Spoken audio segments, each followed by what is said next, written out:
欢迎收看第996期北京不静音。我今天呢看到法轮功发了这么一个声明，我相当的愤怒，这就是我为什么今天要做这期节目的原因。我打了一个红色的叉，我非常不认同这个声明啊，但是我躲开了于朦胧的脸啊，这个叉是打给法轮功的。那我们今天呢会非常详细的给大家分析这个事情为什么会令我如此愤怒。当然，在那之前呢，我想先铺垫一下啊，让大家更好的理解。我先给大家念2封来自观众朋友给我的来信啊，我觉得也有助于我们来理解于朦胧这个事件。第一封来信呢，其实已经很久了，很早之前我就收到这封来信了。他说：“北静，你愿意探索一下于朦胧这件事情更深层的意义吗？他的离世掀起了全球华人这么大的波澜，尤其是我们海外的华人这么尽力的为他发声、出钱出力，但是背后的原因是什么呢？为什么我们要这样做呢？到底是个什么力量呢？真的是抱有中国可以有公平、民主和自由的希望？轮子那些大 YouTube 做于朦胧的目的是毁灭中共，那些灵异人士可以通过这个噱头来涨粉，教徒来通过这件事儿传教。我们这些已经润出来的普通人，到底为什么要这么在意？这个东西的底色到底是什么？很希望你能讲一讲，你作为一个润出来的自媒体人，你强烈参与这件事情的心态是什么？你看王菊、老周、横眉、夏荷或者一些案情类博主、脑洞乌托邦、M2 档案，现在都选择不去触碰这个话题，因为真的吃力不讨好，没个结论，容易打脸。你为什么这么执着的发声呢？是因为你的内心还有着一片乌托邦吗？还是心底其实还是爱国，希望中国人过得好？他说很抱歉，如果我的问题比较冒昧啊，因为你我应该是同龄人，在中国受到的思想教育应该是一样的。有时候我就在问自己，为什么活得这么拧巴？明明认知告诉我韭菜们没救了，但是还是抱有韭菜可以开花的希望。虽然这种希望在一次次的社会新闻中被磨灭，现在也就一点点小火苗了吧。我当时是这么回复他的，我说好的，我会讲的。我一开始可能带入了太多个人情感吧，就是指对于朦胧这个事儿。其实我和他有点像，比如爱摄影、爱狗之类的。然后就是他作为新疆人这件事儿，促使我想给外国人讲讲维吾尔人的遭遇。再后来就是支持他的人一直让我不停的讲他，不要停止，所以我决定破例了，就一直这样为他发声下去。偶尔也想说些安慰你们的话，因为确实可能不会有我们想要的那个结果。先跟大家道个歉啊，有的时候呢，因为不能够传谣言啊，我们只能说一些客观的、理智的分析。那这些话有的时候就不是那么的动听，好像是给大家在泄气，是吧？有人就因此来骂我。你骂我没关系啊，我只是想说一下，我不是在给你们泄气啊，我也一直在做嘛，我也一直在发声啊，你们的努力我也都看到。但是不可否认啊，这个 Avaz 联署的这个签名增长的速度确实是在放缓。有人说国内现在很多人在讨论，对吧？但实际上对于这个案件的一个推进，目前我们看不到一个实质的进展。中共就是翻篇了，就是选择不看了。我知道说这些话很多人不爱听，但这就是实际情况。但是呢，我为什么给你们道歉呢？不是因为我在这里讲了实话而道歉，而是因为呢，我确实有的时候是想说一些能够安慰你们的话，但是实际效果可能我没做到，对吧？我说了，你们反而更泄气，是不是？所以是出于这一点吧，向你们道歉啊。那么这个推友的这个留言啊，我先回复一下啊，因为他最后问我说，是不是我心底还是爱国的？我一直都是爱国呀，我一直都是爱中国的呀，我一直都是希望中国人过得好啊。为什么我出来，我自己付出这些代价，我不想再讲了啊，我付出这些代价，我出来然后做这些节目，但是目的是什么？目的就是希望中国那片土地有一天能变好啊，希望中国人可以活得有尊严，在法治的环境下不要那么的恐惧啊，不要出现这样的不明不白的死亡案例，这就是我做这个节目的初衷啊。所以我觉得不用怀疑我是不是爱国啊。虽然我会经常的我会批评中国，甚至批评中国人，批评中国的传统文化里面的一些糟粕，这都是我会去做的，因为我们要讲真话，你不能说因为爱国我就视而不见这个国家的缺点，对吧？这不是爱国，这是在害这个国家。所以他就问我，对吧？我们这个事情我为什么要持续做？因为从道理上来说，确实我已经用之前的节目给大家讲透了，这不是一两个坏人在这里做坏事儿啊，这是一个整个系统性的问题，一个制度性的问题，也不止他一个受害者，他也不是最后一位。你想要真相，你想要公道，你想要杜绝这样的事情以后再发生，可能最现实的办法，你就是把中共先赶下台，然后把中国建设成一个真正的法治的国家，对吧？我也觉得我的这一层最深的道理已经给大家讲完了，但是还是有很多人，因为可能我不支持那些谣言，就来骂我啊，说我在洗地。到底替谁洗地呢？每一个给我来留这个言的人，我都想问问他这个问题，就是你说我洗地，你说我收了别人的钱，在替人家说这个话，我到底是替谁说？对吧？我是收了蔡奇的钱，还是收了习近平的钱？我还是收了中共哪个部门的钱？我反反复复从第一期就告诉你们，中共是一个大的黑社会，你们得推翻它。你只有它终结了，这些真相可能才能浮出水面。都讲到这个份上了，我还在替他们洗地，我到底替谁洗地？我不明白啊，我真的是不明白。我觉得从这个留言吧，我觉得讲出两个事实，对吧？一个事实就是说于朦胧的路人缘特别的好啊，因为大家觉得这么干净的一个孩子啊，他不应该以这样的方式结束他的人生。而且呢，他活着的时候还在到处捐款，是吧？做了很多好事儿，然后平时的这些举动，对他的粉丝，对这些猫猫狗狗，哪怕对一个小植物都那么的有爱心啊！我们看到了一个非常美丽的灵魂啊！我们觉得太可耻了，你毁灭这么美好的东西，太可耻了，对吧？这是一方面，然后另一方面呢，就是我确实在这个事情上感受到了来自全球的啊，全人类的对这个事情的一个关注，我觉得这是一个特别好的契机，可以把很多事情告诉平时不怎么关注中国人的这些外国人啊，让你们来看一看，让你们知道，这也是我的一个动力啊。那么另外呢，就是不停的有人给我写邮件、发私信啊，要求说北京啊，我看了整个网络，可能为数不多的啊，你是坚持不传谣言。去努力的去找这个真相，去分析一些事情，说这个话的人，所以我们不希望你停止啊，希望你能够继续，这也是我为什么到今天还在去说它啊，虽然越来越吃力不讨好，对吧？因为没有结果嘛，没有结果，大家的我知道很多人啊是第一次啊，很多人是第一次去为别人去发声，有很多年轻人之前他不知道这些事情。因为于朦胧呢，他出来去发声，那有非常高的一个热情，他就特别希望，觉得自己的这个热情，而且这么多人参与啊，我们一定能讨一个公道回来。很多人是这样的一个心理，我理解，因为谁都年轻过，对吧？因为我平时不只为他发声啊，有太多的事情。你比如说，你像中国很多的农村，很多的老人。没有很多的养老金啊，也没有这些医疗的补助，他生了病他就没有钱看病，就只能在那里等死。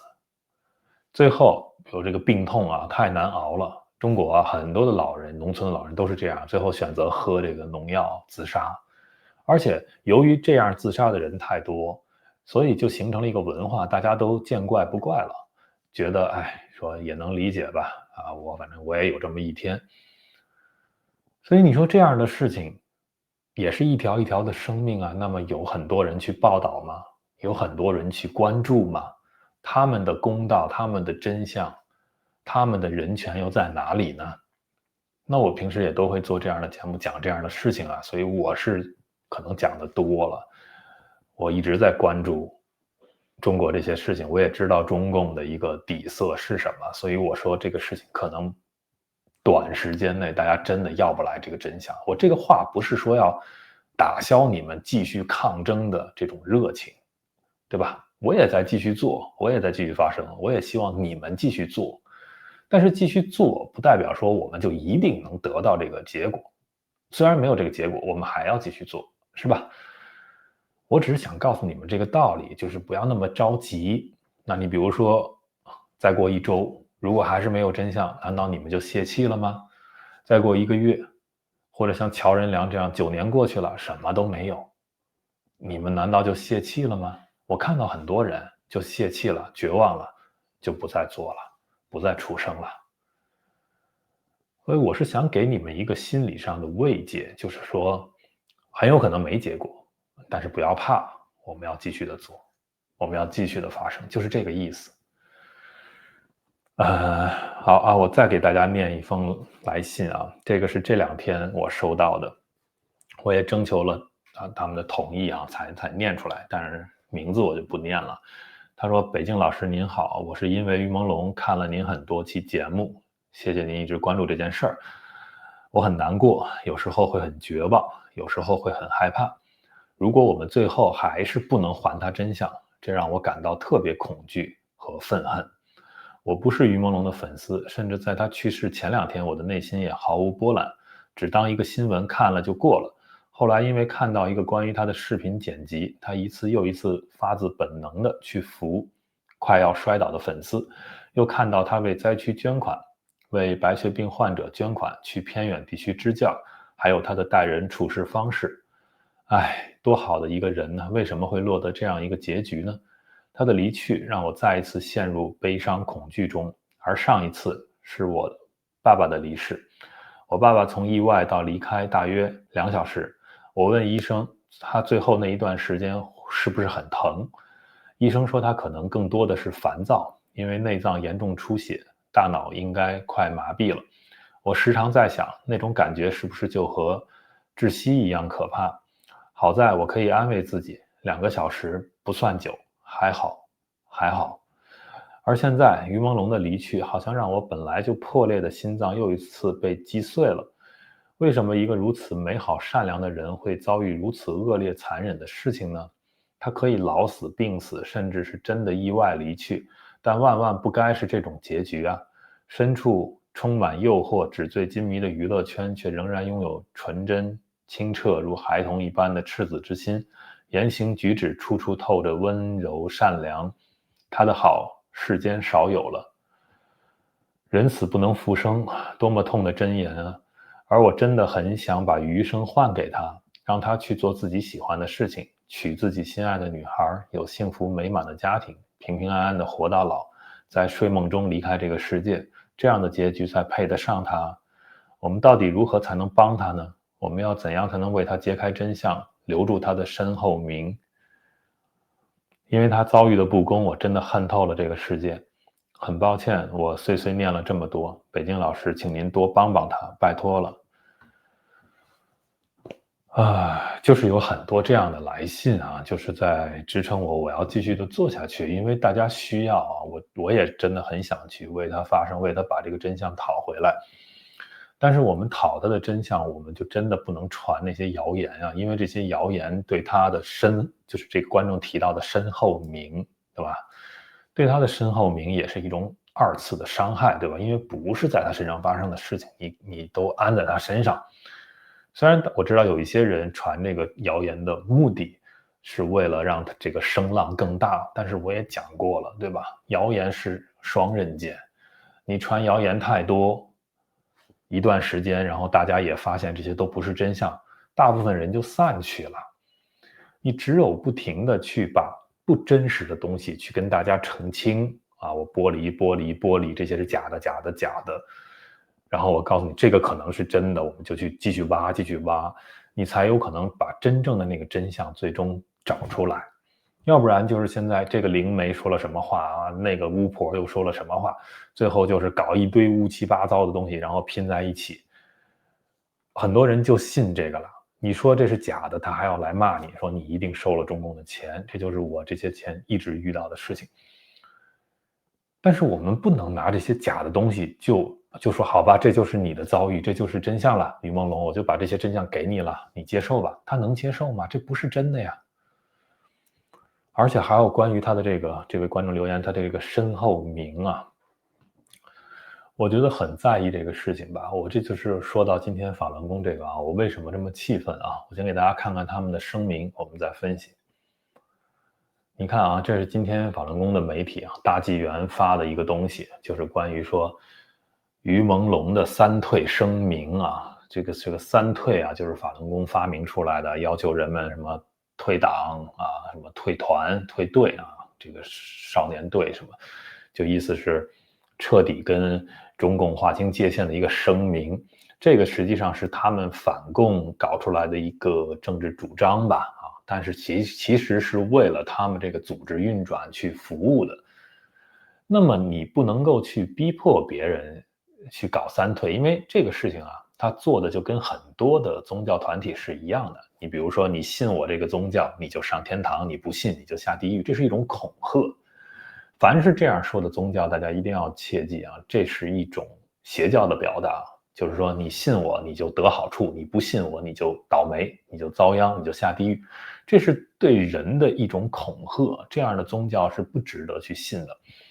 那么法轮功长期以来的这个三退也是同样的路数啊，就是说你要在我们这个必须在我们这个网站上去做这个三退声明，你做了，哎，你就有福报啊，你就可以怎么样有好处，你不做。那就说明你还是跟中共是同路人，你还是这个恶魔，你要下地狱什么，就他们那一套东西就来了。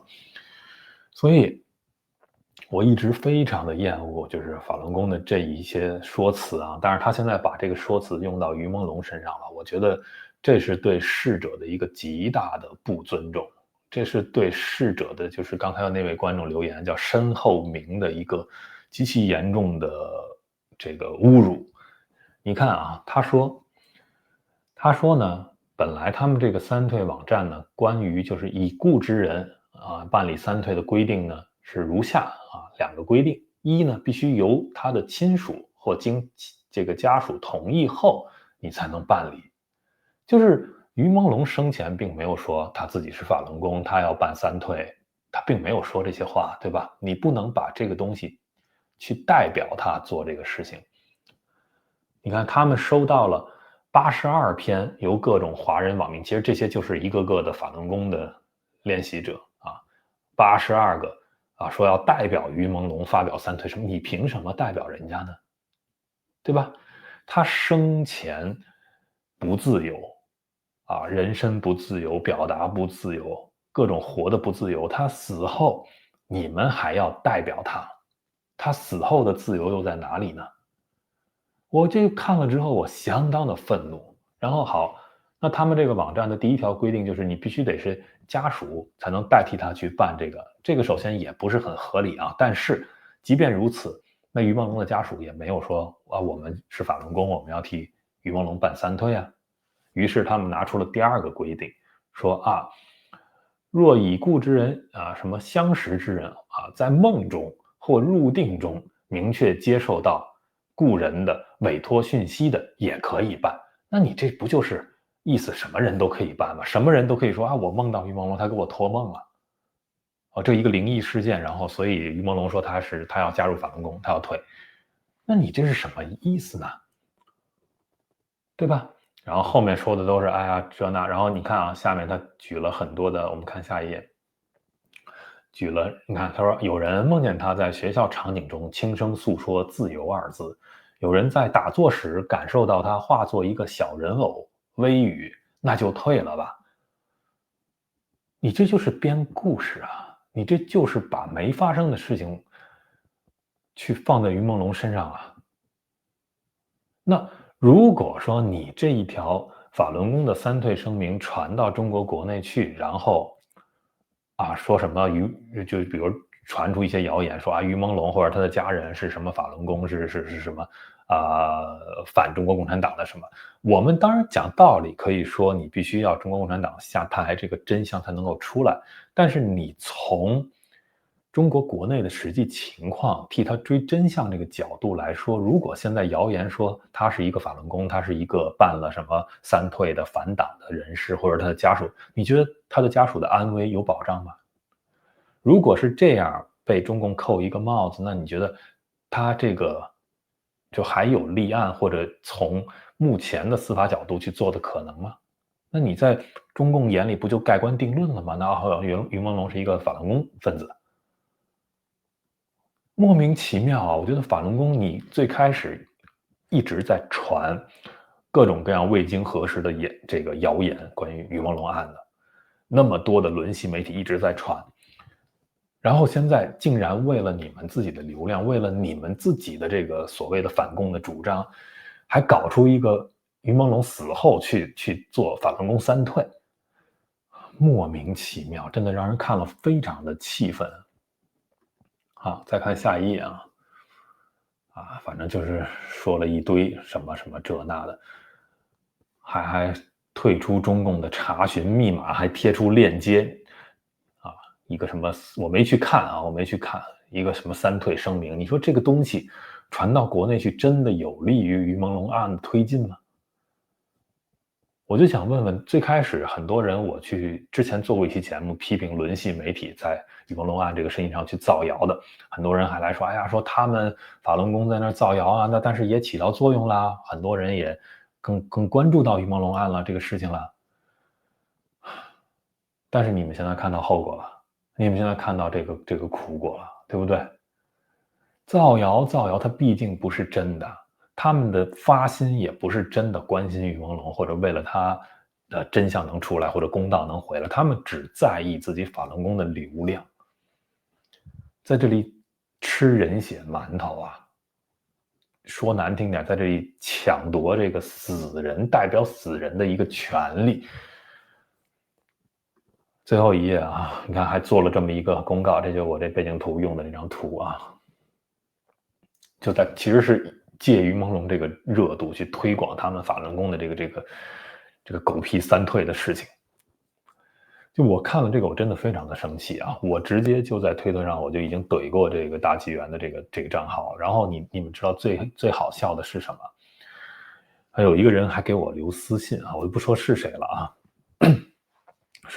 说那个说北京啊，我一直特别钦佩你啊，你特别的正直啊什么的，但是呢，说你不应该骂法轮功啊，说他们是，意思是那个你不怕他们搞你吗？啊，然后意思说，然后一会儿又就翻过来覆去的啊，一方面就吓唬我，就哎呀，你看他们要搞你怎么办呀？我也被搞过啊，等等的。然后另一方面呢，就是说，哎呀，说他们也是反共的呀，那我们应该是朋友啊，应该是盟友啊，别跟我说这个东西。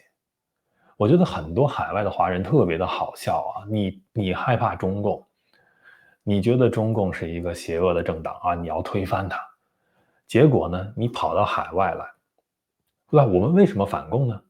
是因为中共不说真话，中共掩埋真相，对不对？他的这个真相，中共在那里编造历史，教给中国一代又一代的年轻人、孩子，教给他们虚假的历史，这个民族就毁掉了。我们为什么反共？是从这个角度来说的吧？那好，你现在翻出来了，你到墙外来，你看到法轮功也在那里造谣，不是也造谣吗？也在说谎吗？你为什么不敢批评他呢？你害怕海外法轮功的人搞你，你在墙内害怕中共，你出来之后你又害怕法轮功，你为什么而活呀？我就觉得真的很奇怪，这些人的逻辑，对不对？你不能因为说他是反共的，所以任何反共的人都是你的朋友。有的人反共，并不代表说他有多高尚，他可能是一个比中共还流氓的人，他只是跟中共有利益冲突，结果他现在跑出来反共了，有可能他贪了很多的钱，然后中共要查他，他带着这些钱跑出来了，摇身一变成了一个民运人士了，举起反共的大旗，其实他目的是为了政弊。这种人还不多吗？法轮功内也有很多是这样的人啊，在做这样的生意啊。表面上说的非常好听啊，我们真善忍，我们要什么反共啊，我们是因为中共对这些人权的迫害，所以我们才站在他的对立面。但实际上是吗？实际上有多复杂啊？法轮功跟中共的关系，很多人都不知道。我之前做过很多节目说，我今天不想再展开了。我只想说，我们没有盟友。你不要说，所有反共的都是朋友，没有盟友。至少我北京我没有盟友，我就是一个人。任何传谣言的人，无论是中共还是法轮功还是任何一个人，我看到了我都要批评。什么叫反共的都是朋友？你这是什么逻辑啊？在这里消费死者，这就是我今天看了我非常生气的一点。所以，我想告诉大家的是，这样的角度不可取啊。当然，他们有他们的目的啊，那些什么灵媒什么，反正都有他自己的目的，在继续做这个事情。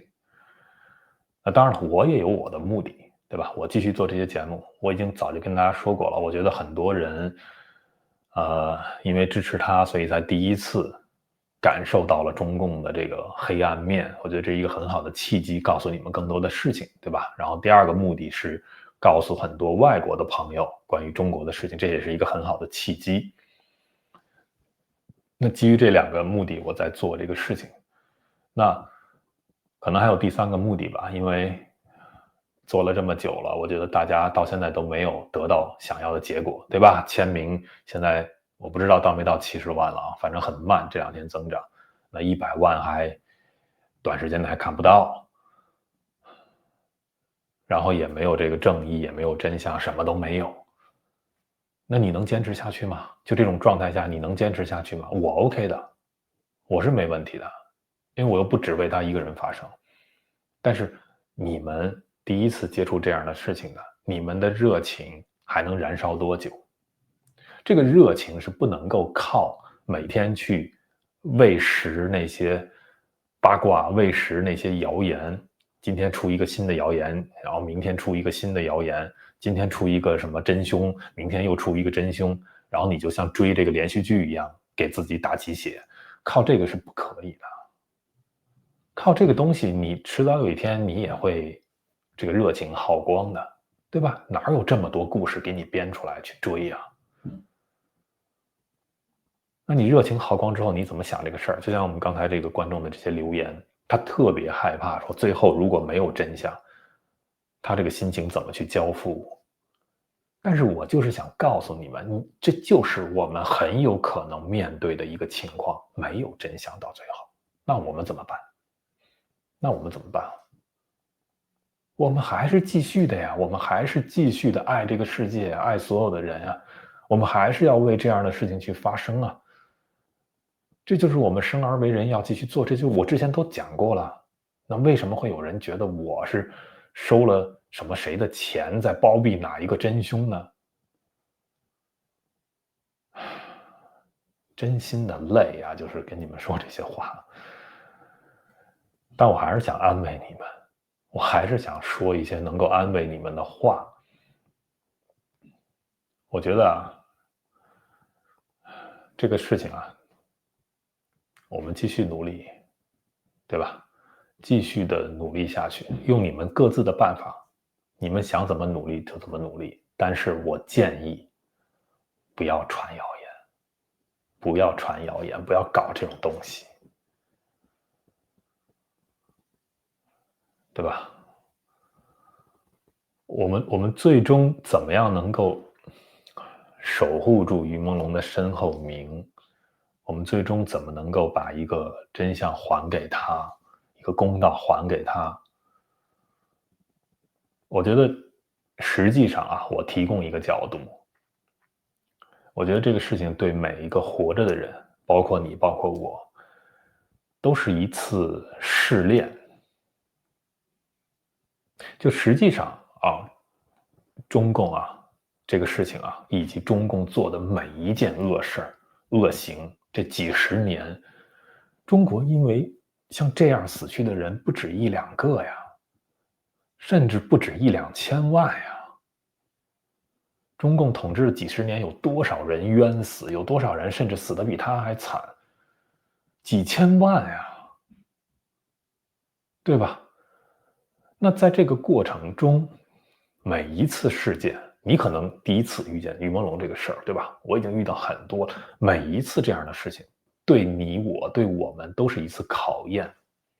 考验什么？考验你是不是一个合格的人，你是不是能够不说谎话，不传谣言，你能不能守住做人的底线，道德的底线？谁在试验你？谁在给你这个考验呢？中共那些恶魔在给你这个考验。你经受住了考验，你守住这份底线，你不去传这些谣言，你就成功了，你就可以对自己感到自豪了。因为什么？因为你没有变成和恶魔一样的人，你没有变成中共。但是我们看到了法轮功不是，可能最开始有一些迫害的情况发生，对吧？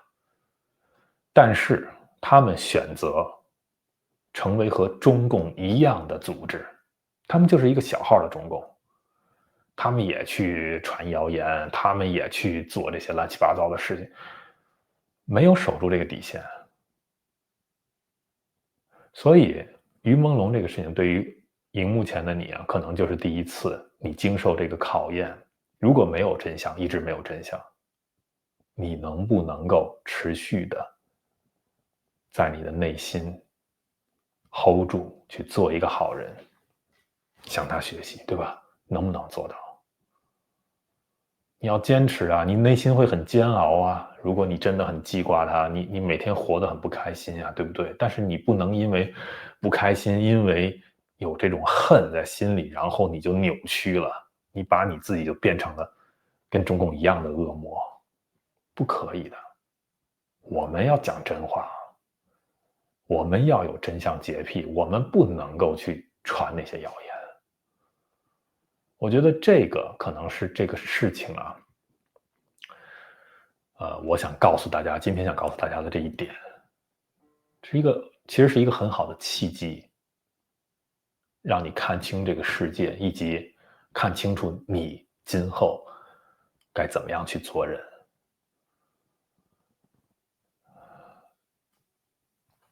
再给大家多讲一个留言吧，因为我老观众都知道，我平时也会去替比如说维吾尔人啊、哈萨克人啊，对吧？什么回人啊、藏人啊，我也会去为他们发声，对吧？但是你知道，他们之中很多人啊，因为长期的受到中共的迫害，也扭曲了，也非常的极端，他们的想法。我为他们发声的时候，我有时候也会去说一些宽慰他们的话，但是你知道，这种东西非一日之寒呀，很多人也听不进去的。我这么尽力的去为他们发声啊，我也经常被他们骂。最近就有一个，就不止一个，其实最近我不想具体的点名啊，不想说那么明白，让大家去猜是谁，然后不要搞这种事情啊。就是有的人就会，他们就是很极端，在网上就会说我恨所有的中国人啊，或者我巴不得所有中国人去死之类，就说这种很极端的话。那你说这种极端的话，如果你批评了他，他们就说，哎，你看北京终究还是个汉人，他们还是会为汉人说话，他们就会说这样的风凉话。甚至有人就说说我要取关所有的中国人，我对谁我都再也不关注了啊！所以你北京也不例外。我知道你很有良心啊，你一直替我们发声，但是不好意思了，我也要取关你。我这无所谓，你取关我就取关我，但是我想告诉你，极端不是出路。你面对中共对你的迫害，因为你还要教育你的孩子，对吧？如果你教育你的孩子是说中国人都该死，汉人都该死，他们原来欺负我们，所以我们也要反击。如果你这么教育你的孩子，你自己就由这个仇恨变得扭曲了，你也在毁掉你的孩子的未来。所以你看，任何的这种迫害，任何的这样的事件，对每一个人都是考验啊！对刚才我说的这些少数民族，他们也是考验。